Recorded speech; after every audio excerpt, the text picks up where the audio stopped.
ज्ञानेश्वर महाराज संप्रदाय चालवणं साखरे महाराज कोण आहे?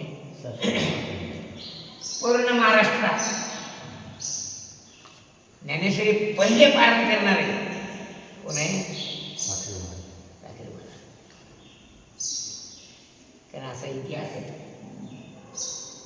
अच्युत महाराज केसकरांना ज्ञानेश्वर महाराजांचा अनुग्रह झाला. आणि त्याच अच्युत महाराज केसकराचे शिष्य रामचंद्र पंत जोशी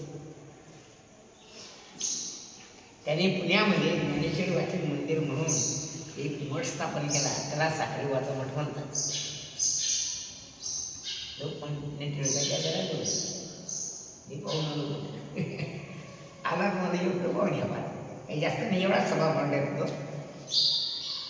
कदाचित याच्यापेक्षा लहान असं नाही, मोठा तर नाही, पण ते असं बांधकाम तिकडे झालं होतं.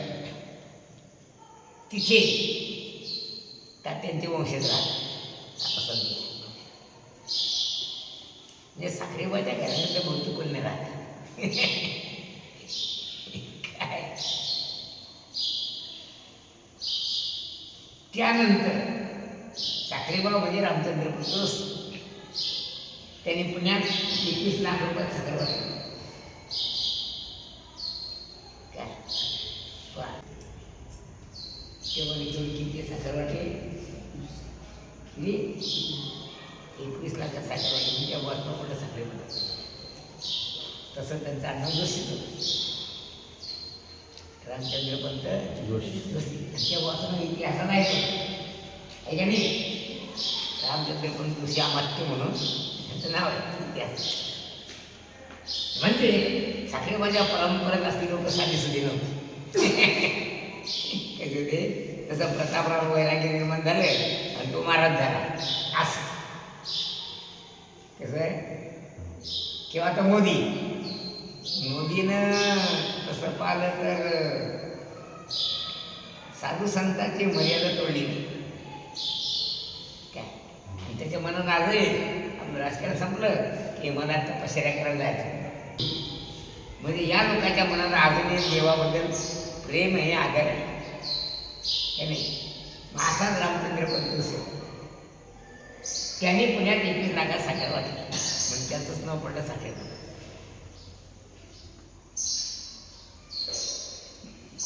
आणि त्यांनीच तो मठ बांधला. जास्त जागा मोठी नाही, एवढीच जागा समजा. त्यांची पुढे शेती असं आपल्याला माहीत नाही, पण मी पाहुणा तेवढी एवढी जागा होती. जर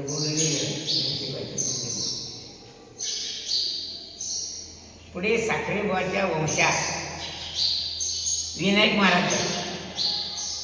कारण मग ते रामचंद्र पंत जोशी यांनी जोशीच्याच घराण्यात 2 गरीब पोरं होते. एकाच माझा पंढरनाथ आबा, एकाचं नाव होतं हरिपंत तात्या महाराज. त्या हरिपंताचाच मुलगा म्हणजे नाना महाराज नारायण असं त्यांचं नाव. नारायण हरी जोशी असं त्यांचं नाव. पुढे नाना महाराजांनी पुण्यामध्ये ज्ञानेश्वरीच्या प्रवचनाचा विशेष त्यांचं महत्त्व सांगितलं जातं. कारण तुमच्याजवळ लोकमान्य टिळकासारखे, भाऊसाहेब काटकर, विष्णुबाजो बडे लोक त्यांच्याकडे ज्ञानेश्वरी ऐकायला जातात. आणि त्याच्या विषयी सखाराम महाराज,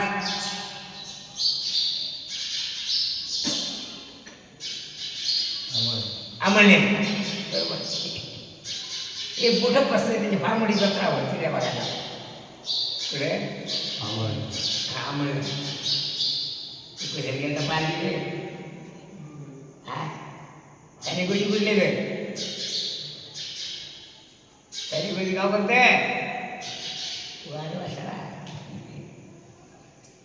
कोणतं एक छानी गुढीच आहे ना. जगाला प्रेमर पावे जगी हा एकच तो धर्म, जगाला प्रेमर पावे. कोणाचं आहे? कोणेगाव शिकले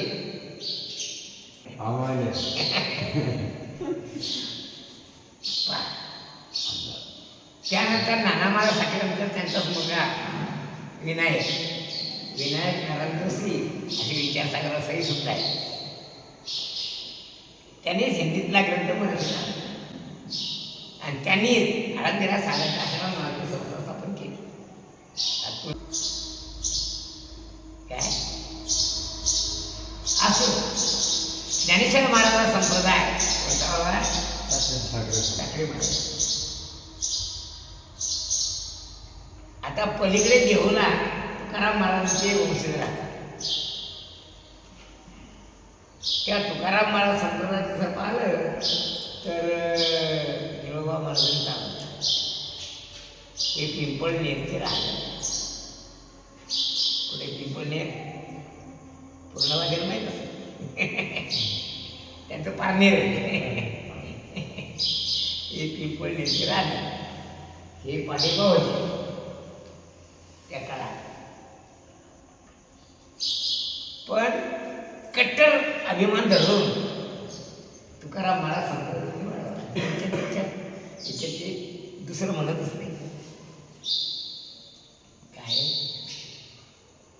हे तुकाराम महाराज आता त्यांच्या अगोदरचे एकनाथ महाराज. आजही एकनाथ महाराजांचे वंशज एकनाथ महाराजांच्या अभंगाशिवाय दुसरं कीर्तन नाही करत.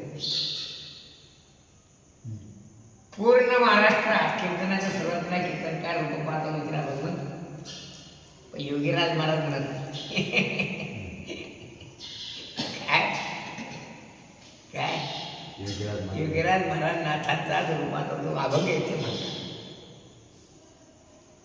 झालं. दुसरी गोष्ट सगळे लोक ज्ञानेश्वर माऊली भजन म्हणतात. पण नाथांचे नाथ संप्रदायाचे लोक भानुदास एकनाथ म्हणतात. तसे शेगावचे लोक भानुदास एकनाथ म्हणत नाही, ज्ञानेश्वर माऊली म्हणत नाही.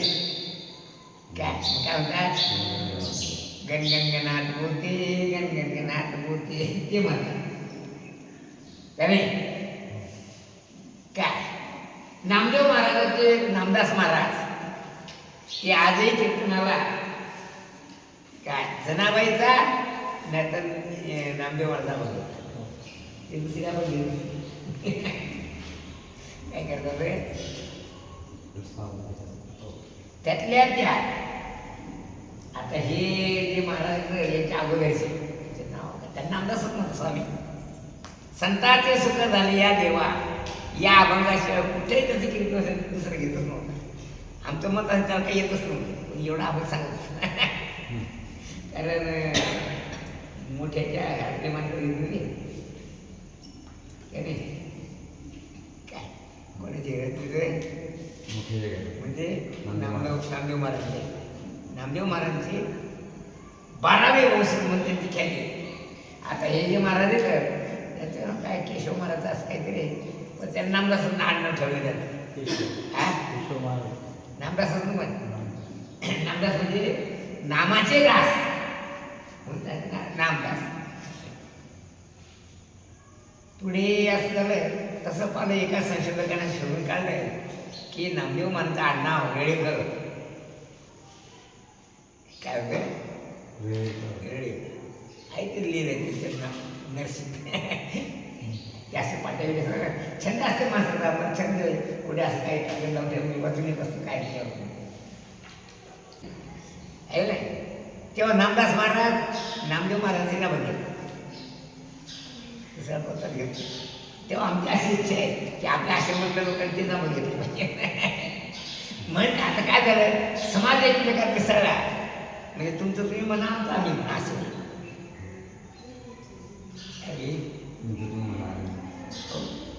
आता सध्या बहुतेक 99% लोक तुकाराम महाराजांचा म्हणतात आहे का नाही. पण हे सगळे संप्रदाय एका जागेवर केले तर असं चित्र दिसतं. त्याला अण्णाबाजांनी वेगवेगळा कार्यक्रम केले सगळे लोक आम्ही बोलावं. नामदास महाराजांनी बोलावलं योगीराज महाराज बोलावलं. आता साखरे महाराज मार्फत मी होतच समजा अरे सगळे बोलवले. सगळ्यांनी आपापल्या परंपरेतल्या म्हणजे मग आपल्या इतक्यात घालून द्यायचे